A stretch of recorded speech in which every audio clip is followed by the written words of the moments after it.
In business, let's keep on informing you. The digital space is a cornerstone for our day-to-day operations, especially economically.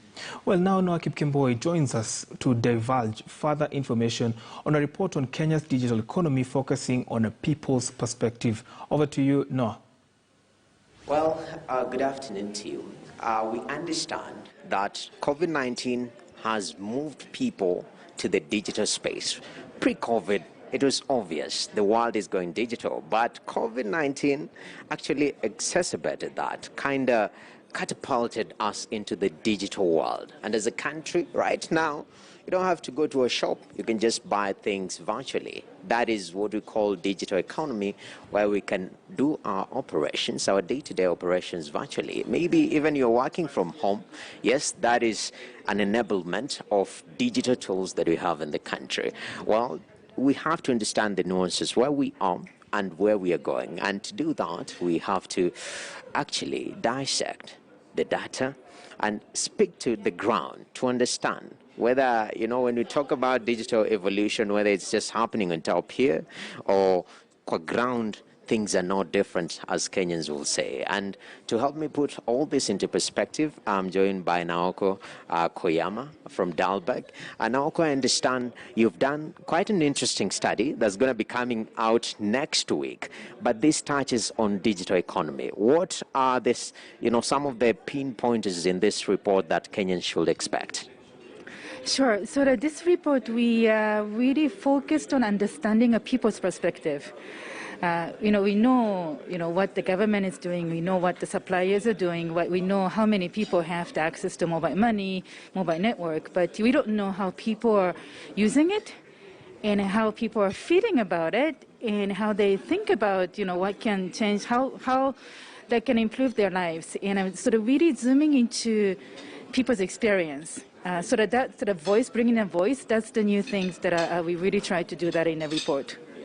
So, user experience is quite different. And I understand that in this report you've tackled what is happening across our counties, the 47 counties. So should we be expecting data from specific counties? Because, our government is devolved. Our leadership is devolved and counties differ. And such data could go a long way in shaping policies in our counties. Yeah, thank you. So indeed, our research is the nationally representative sample. Covered 47 counties. The report itself doesn't go into the county-by-county analysis. However, a data set will be eventually available for whoever wants to do the additional research, additional analysis to use it. So if anybody can use our research output, that's what we aim for. So thank you for that.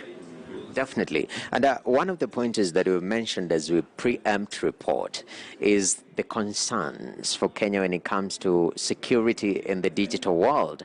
I mean, what are wananchis talking about when we talk about security on the online space? Right, thank you. But if I can go back to, because our report wasn't just about the concern, right? And I haven't touched on it.